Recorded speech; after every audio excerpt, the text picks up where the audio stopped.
Atomic number 14 periodic table में basically जो element है वो है silicon, capital S small I से हम इसको डिनोट करते हैं।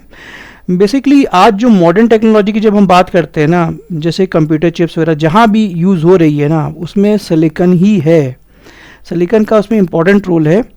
और basically silicon is the foundation of the digital world. Silicon basically group number 14 का मेंबर है, और इस ग्रुप नंबर 14 का जो सरदार है बेसिकली वो कार्बन है, एटॉमिक नंबर 6। इसके ग्रुप का जो सरदार है ना कार्बन, उसके पास भी 4 हाथ हैं लेकिन कार्बन बेसिकली ना तो मेटल है ना मेटलॉइड है, बेसिकली वो नॉन मेटल है। लेकिन जो सिलिकॉन है ना ये बेसिकली मेटलॉइड है, ये मेटल और नॉन मेटल दोनों की प्रॉपर्टी को एग्जिबिट करता है। कार्बन के कुछ एलोट्रोप्स में हम लोग देख सकते हैं कुछ मेटल जैसी प्रॉपर्टी देखने को मिल सकती है, लेकिन प्राइमरीली कार्बन को हम लोग नॉन मेटल ही क्लासीफाई करते हैं, जबकि सिलिकॉन को हम लोग क्लासीफाई करते हैं एज ए मेटलॉइड।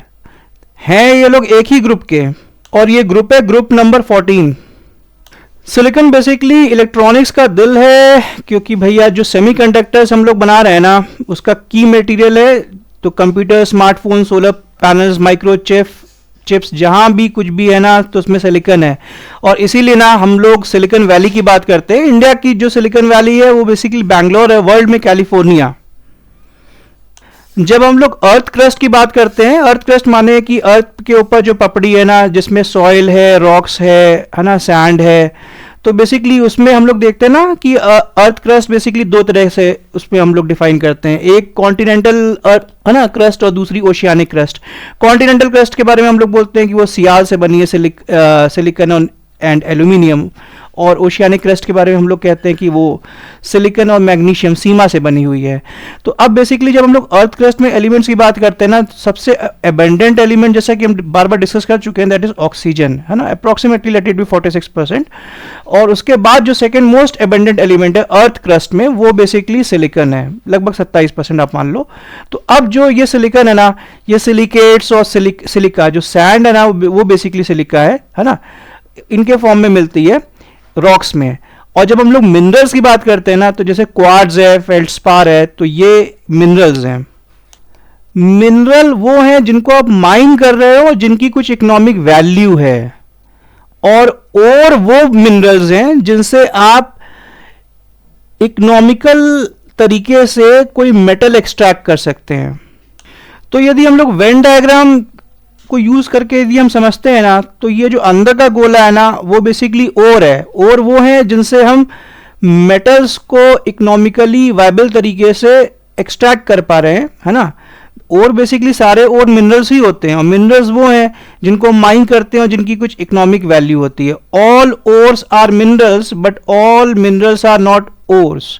तो ये इस तरह के स्टेटमेंट्स कई बार सिविल सर्विसेज, पीसीएस और कई एग्जाम्स में आते हैं। तो जब बेसिकली हम लोग क्वार्ट्ज बोलते हैं ना, तो उसमें होता तो SiO2 ही है, लेकिन इसका ट्राइगोनल क्रिस्टल सिस्टम होता है, वो हेक्सागोनल है ना शेप में। तो अब इसकी जो हार्डनेस होती है बहुत अधिक होती है, एसिड के प्रति इसकी रेजिस्टेंस काफ़ी अधिक होती है, और ट्रांसपेरेंसी भी होती है। बेसिकली ये कलरलेस होता है, और इसमें पीजो इलेक्ट्रिसिटी की प्रॉपर्टी और हाई मेल्टिंग पॉइंट की प्रॉपर्टी, ये सारी प्रॉपर्टीज की वजह से ना ये इलेक्ट्रॉनिक्स और कंस्ट्रक्शन में बहुत अधिक यूज होता है। पीजो इलेक्ट्रिसिटी बेसिकली मटेरियल की एबिलिटी होती है, ठीक है।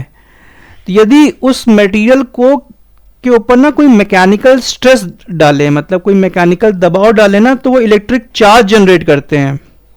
तो बेसिकली पीजो इलेक्ट्रिसिटी में क्या होता है, किसी मटेरियल पर जब आप मैकेनिकल स्ट्रेस डालते हैं तो वो इलेक्ट्रिक चार्ज जनरेट करते हैं।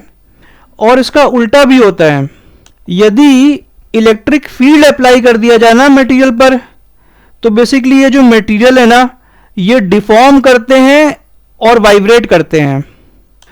तो जैसा कि आप देख सकते हैं कि इलेक्ट्रिक फील्ड में इस मटेरियल को सब्जेक्ट किया गया, पीजो इलेक्ट्रिक मटेरियल को, तो ये मटेरियल बेसिकली डिफॉर्म कर जाता है या वाइब्रेट करता है। तो बेसिकली एक तरीके से ये पीजो इलेक्ट्रिक सिटी ये बेसिकली इलेक्ट्रोमैकेनिकल कपलिंग की तरह है फॉर्म ऑफ इलेक्ट्रोमैकेनिकल कपलिंग। इसमें क्या होता है, मैकेनिकल एनर्जी को आप इलेक्ट्रिकल एनर्जी में कन्वर्ट कर सकते हैं या इलेक्ट्रिकल एनर्जी को मैकेनिकल एनर्जी में कन्वर्ट कर सकते हैं। इस केस में हम लोग क्या कर रहे हैं, इलेक्ट्रिकल एनर्जी को मैकेनिकल एनर्जी में कन्वर्ट कर रहे हैं, और इस केस में मैकेनिकल एनर्जी को हम इलेक्ट्रिकल एनर्जी में कन्वर्ट कर रहे हैं। तो अब ये क्वार्ट्ज की ये जो इलेक्ट्रोमैकेनिकल कपलिंग वाली जो प्रॉपर्टी है ना, ये पीजो इलेक्ट्रिसिटी वाली, तो ये क्रिस्टल ऑसिलेटर्स के रूप में यूज करते हैं। तो बेसिकली ये एक तरीके से रेगुलेट करती है frequency of electronic devices like clocks and, है ना, वॉचेस, घड़ियों में। क्वार्ट्ज का एक नॉन क्रिस्टलाइन फॉर्म भी होता है जिसको फ्यूज्ड क्वार्ट्ज कहते हैं। तो उसको सेमीकंडक्टर्स में या साइंटिफिक इंस्ट्रूमेंट्स में हम लोग काफी यूज करते हैं।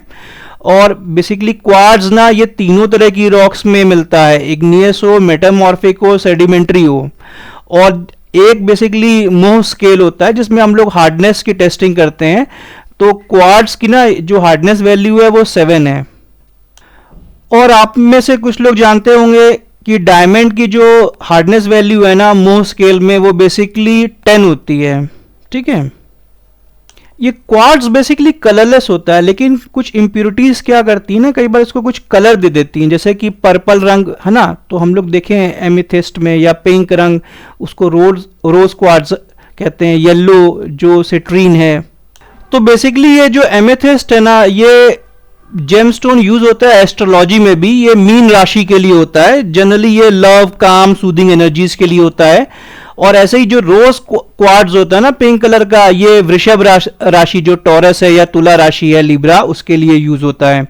और ये येलो कलर का जो सिट्रीन है ना सुनहला, ये गुरु ग्रह को उत्तम करने के लिए ये यूज होता है। तो बेसिकली क्वार्ट्ज की यूटिलिटी एस्ट्रोलॉजी में जेमस्टोन से बहुत अधिक है। तो आप समझ सकते हैं ये मिनरल है, इसकी इकोनॉमिक वैल्यू है। जब हम लोग फेल्डस्पार की बात करते हैं तो उसका जो जनरल फॉर्मूला होता है ना, ये पोटेशियम, फिर सोडियम और कैल्शियम, और उसके बाद ये तो रहेगा, एल्यूमिनियम, सिलिकॉन और ऑक्सीजन तो रहेगा, लेकिन ये ऑप्शनल है। तो जब हम लोग एल्कली फेल्डस्पार की बात करते हैं तो उसमें देखो ये पोटेशियम है, फिर एल्यूमिनियम है, Si3O8 है। तो इसके 3 एग्जाम्पल्स हैं, ऑर्थोक्लेज, माइक्रोक्लाइम और सेनिडाइन। फेल्डस्पार की जो दूसरी कैटेगरी है वो है प्लागियोक्लेस, है ना। ये बेसिकली इसमें क्या होता है ना, मान लो ये सोडियम है, NaAlSi3O8, ये एल्बाइट है, और दूसरा कैल्शियम Al2 है ना, CaAl2Si2O8, ये बेसिकली एनोर्थाइट है। अब बेसिकली आप जब भी ग्लास बनाते हो ना, ग्लास मेकिंग, चूड़ी उड़ी कुछ भी ना, तो यहां पर ये सिलिकॉन डाइऑक्साइड यूज हो रहा है। ठीक है, ग्लास में, सिरेमिक्स में या फाइबर ग्लास में, तो प्राइमरी इंग्रेडिएंट है। और बेसिकली हम लोग जनरली सैंड को यूज करते हैं। सैंड बोले तो सिलिका SiO2। जैसे कि मेटल्स कई बार प्योर एलिमेंटल फॉर्म में मिल जाते हैं, लेकिन सिलिकॉन नहीं मिलता है नेचुरली, है ना। तो इसको हमको सैंड से बेसिकली एक्सट्रैक्ट करना पड़ता है, और उसमें हम लोग केमिकल और थर्मल प्रोसेसेस का यूज करते हैं। अब बेसिकली क्या है ना कि ये जो सिलिकॉन है ना, नाइट्रोजन और फास्फोरस जितना तो एसेंशियल नहीं है, लेकिन ये इंपॉर्टेंट है प्लांट स्ट्रक्चर को लेकर के, और प्लांट में जो रेजिस्टेंस एबिलिटी बिल्ड करनी है डिजीज के खिलाफ, या ह्यूमंस में बोन की हेल्थ को थोड़ा बेटर करना है, तो ये प्लांट के स्ट्रक्चर के लिए, रेजिस्टेंस टू डिजीज या बोन हेल्थ इन ह्यूमंस, इसके लिए ये यूजफुल है। नाइट्रोजन और फास्फोरस जितना नहीं है, लेकिन फिर भी यूजफुल है।